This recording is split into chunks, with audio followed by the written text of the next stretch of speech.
Shalom uvracha, and welcome to another video. This is going to be the Haftarah of Parshat Bereshit. And in the Haftarah of Parshat Bereshit, which is Isaiah chapter 40, 45, 42, verses 5 to 42. Let me see. Yeah, Isaiah 42, verses 5, all the way down to verse 42. We are going to only take one verse, actually, which is verse 5 of the Haftarah. And we will learn this and understand it and review it in view of Bereshit, Perek Aleph, Pasuk Aleph, Bereshit chapter 1 or Genesis 1, verses 1. So let me get started. Let me share my whole screen. It's always easier for me to do this. So if you're out there in South America and the Caribbean, I know I'm a bit slow in producing materials, but that's my nature. I'm a slow person, but I do things thoroughly and properly. So the end result you will like, but unfortunately I am of a slow nature and I don't complain because that's where my power and strength and blessing from HaKodesh Baruch Hu comes from. Once I've learned something and I transmit it to you, I will never forget it. And through my teaching methods, you will never forget it. But it's not about me, it's about the Torah that must come to you. So let's get started. Our Haftarah is, as mentioned, is Isaiah 42, verse 5, all the way to the end of the chapter. But I'm interested in verse 5. This is what we're going to work with. In verse 5, it says, Ki amar ha'el Adonai, Adonai borei hashamayim, v'notehem ro'ak haaretz, וצאצאיה נותן נשמה לעם עליה ורוח לחולקים בה, which means that's the eternal God who created the heavens and the earth and stretched them out, who spread the earth and what it brings forth, who gave breath to the people upon it and life to those who walk thereon. So I haven't even read or taught verse 2 of Bereshit yet. In the Parshat, in the first video of the Parshat, I only taught verse 1. And that's not even the end of verse 1. Some years to come, we will repeat it. We will discover more. But I chose verse 5 to dwell on verse 5 because I want to dwell also on verse 1 of Bereshit. So what did we learn from Bereshit or from Genesis chapter 1? I just want to write down the verse. I'm not going to repeat the teaching because it's in the previous video, but I just want to write down the verse so that we can make reference to what is being taught by the prophets. So we learned the Torah from Moshe Rabbeinu, from Moses. Now we are learning it from the prophets, from Yeshaya. And if you know the history of Isaiah, he was a Levite, but also he was a statesman. Prophecy only came through the Ruach, the spirit of Nevuah, and also through the Ruach HaKodesh, among people who lived the highest purity, and the people who lived the highest purity were obviously the priests. Just a little bit of background on Isaiah. So the Bible begins with, stop doing that.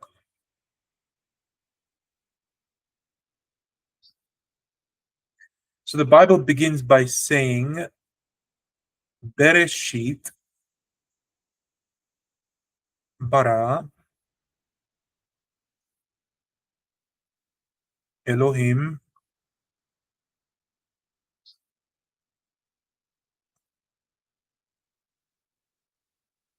et, oops, I got that one wrong. I know there's a flourish somewhere and I got carried away. There it is. Et hashamayim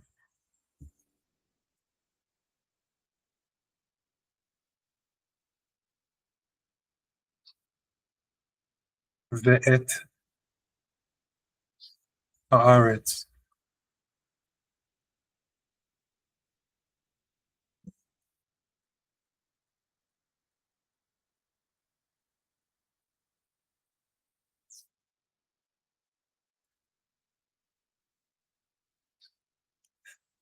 Okay, so the Bible begins with Bereshit bara Elohim et hashamayim ve'et haaretz.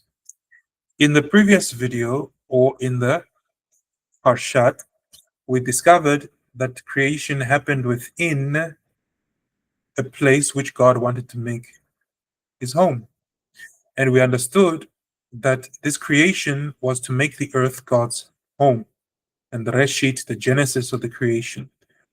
And we understand that God created Elohim, which is a title or a job description.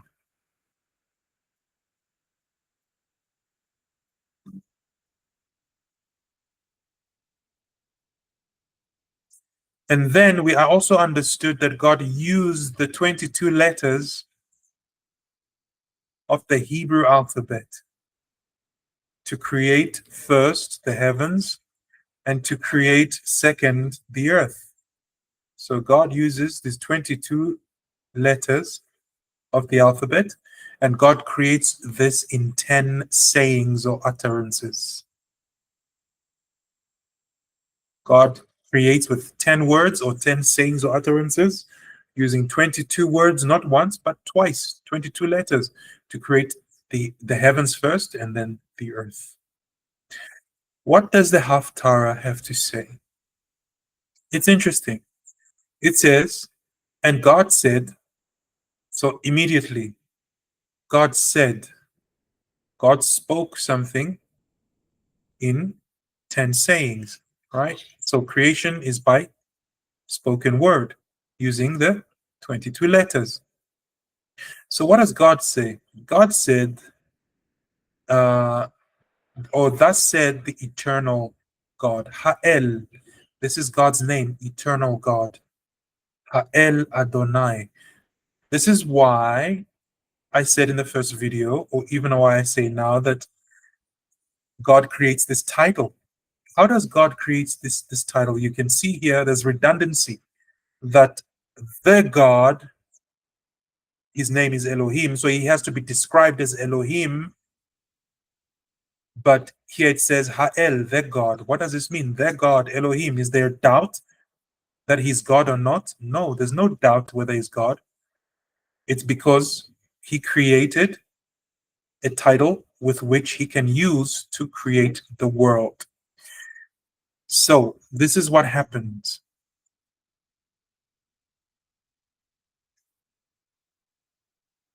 The great light, Elohim.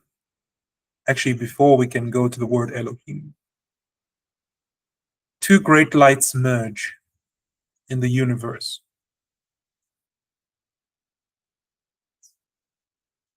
And these lights become one. Echad.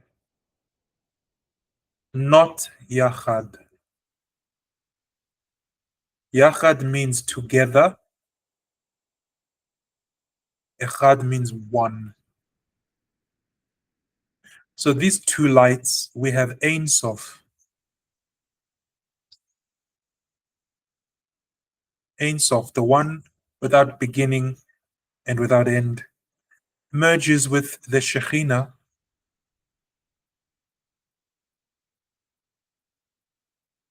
One light is masculine and the other aspect is feminine. But together, they are Ein Sof.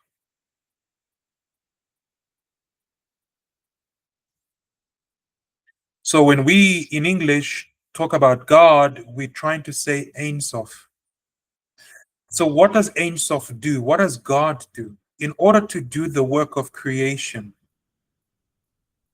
This everlasting light that has no creation, no beginning, and no end, this light that is one, God makes himself smaller. He tries to tell us what he will do, and what he will do will become his name. So we understand God's name, by what he does. Here we have Yud, Hey, Vav, Hey. If you are an Israelite coming from Christianity, you are familiar with the word Yahweh, which is what they say in Greek. All right. But basically, they're trying to say Yud, Hey, Vav, Hey. So Ein Sof, because he is so great and infinite, he has to contain himself to a purpose of creation. Yes, I'm still in the call. So continue, please.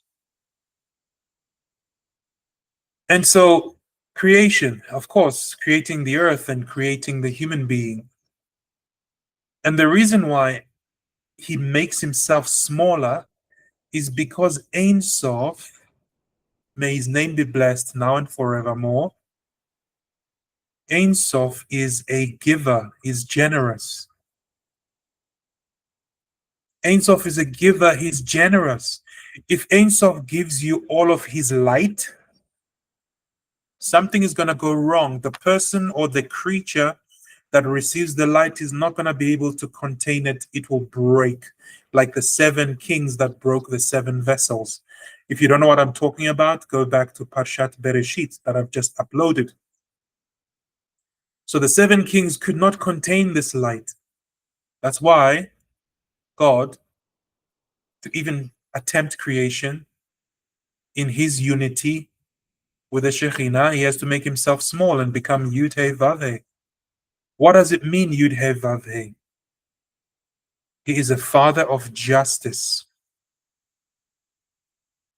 righteousness,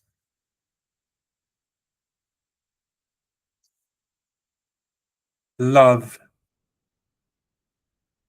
father of charity. This is the word. This is the name that he reveals to Moshe Rabbeinu, and hence in Judaism we don't say his word like it's his name like it's written. We say it backwards. We say Havaya. In English, Havaya means the self-existent father of love. Self, which means no one creates Ein Sof. Self-existent father of love. So God does these things: righteousness, justice, charity, love, and obviously he will do creations of the heavens and the earth in Genesis 1 verse 1. So God's name is directly related to what God does. It's linked to his holy work. So God has to make himself smaller. That's why it says Ha'el, which means the God. Ha'el Adonai. It's redundant. The God Adonai. Was there another God? No, there wasn't another God. It's the same God, but he makes himself smaller to do creation. It's the same Ein Sof who is, who was, and who will be forevermore, existing with his Shekhinah, his wife. Now, back to the Haftarah. That's why there's a redundancy, Ha'el Adonai or Elohim. Boreh created Hashamayim. He created the heavens. Let's check Genesis 1 verse 1. What did it say in Genesis 1 verse 1? It said, Bereshit, that's the first word. Bara was the second word. So bara, created, and here we have it conjugated as boreh, which means he created. In other words, who created? Because bara means also who created, but boreh in English should be translated as who created, and there it is, who created? Boreh Hashamayim. God created the heavens. And then what else? And stretched them out. The notehem. To stretch them out, notehem has a connotation of writing them down and stretching them down like a scroll, like a Torah. God stretched out the heavens like a Sefer Torah. He stretched it out in two ways: by writing, by teaching it to Moshe Rabbeinu and then writing it on the tablets of stone. God is always redoing creation. Whatever God will do during the 6,000 years, it's a complete work of recreation. Every day, God recreates the world. Hence, I said scientifically that macroevolution is not possible, but microevolution is a definite fact, because God is constantly adapting and recreating. Not that he's adapting, but adapting things to their environment. And so, Venotehem, God stretched them out. God wrote the heavens out. God rolled them up like a scroll. Ro'ak ha'eretz, what did he do? He also spread out the earth. The connotation of that word, resh, kaf, and ayin, I'm not an expert yet on the Hebrew language, but it gives me a connotation that God saw the distance in which he should stretch out the earth. So God stretches the heavens in an infinite way, like one rolls out a Torah scroll that can be meters and meters long. But when he stretches out the earth, he uses the eye to see and to make a limit on how far he stretches out the earth, and then brings it forth, who gave breath to the people. That's something new. It says here, let's continue. It says, Eha noten neshama. What does he do? He breathes or gives breath to the people. But I don't like the word breath. I would rather have had the word ruach here. And I'll tell you why in a second. Because God creates hashamayim, the heavens. The heavens have these letters, sham, shin and mem. You see? Shin and mem. The soul is called a neshama, and it also has the shin and mem. What does this mean? It means that God, yes, created the heavens, but the neshama, the soul that God breathes to the human being, which is the breath of life, the soul that God gives to the human being comes from shamayim. The soul comes from heaven, from shamayim, but the physical body of the human being and its organs are made of the dust of the earth.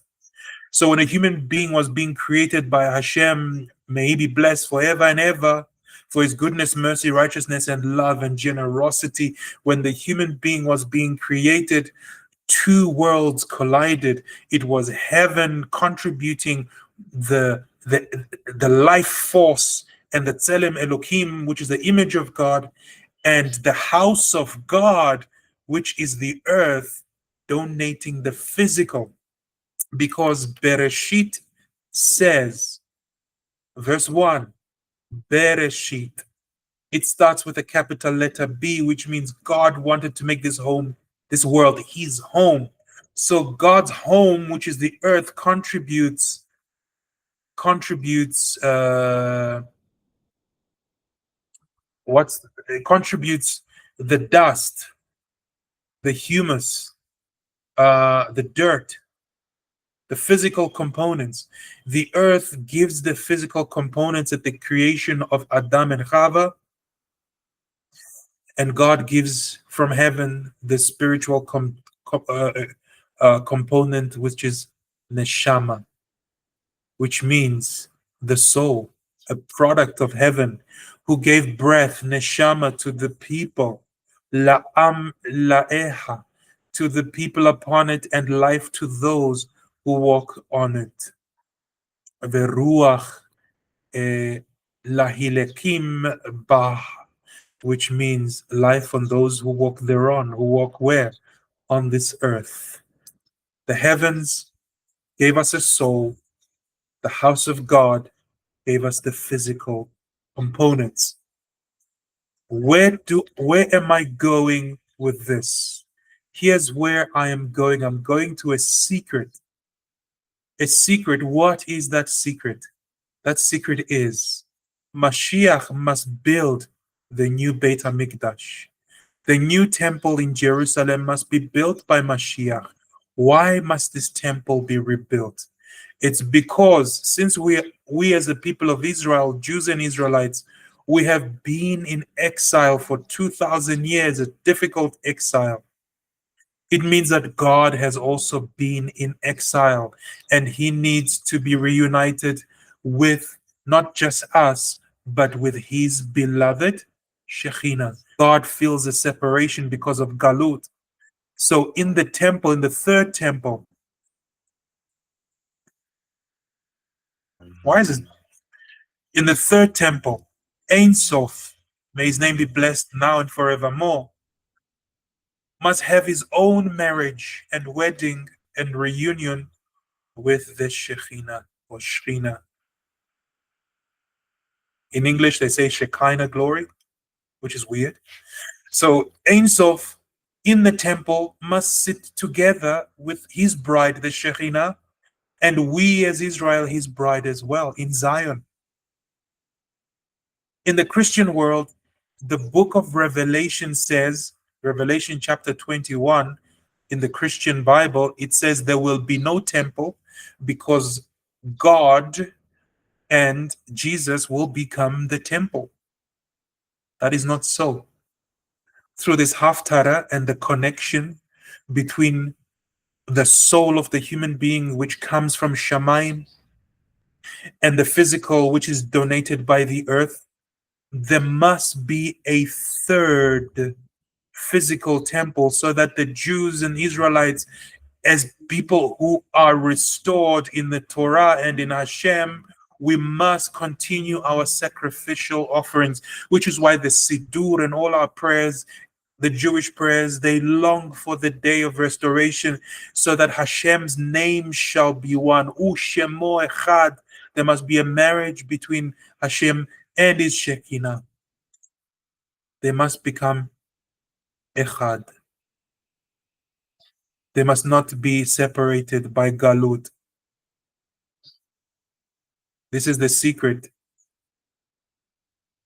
of Shin Mem.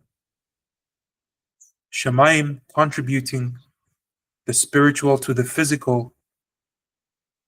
And in the Beit HaMikdash, very soon, that will be built again, the third one, the spiritual, Ein Sof and his Shekhinah, the spiritual that doesn't have a physical body, must come and live in a physical place in Zion.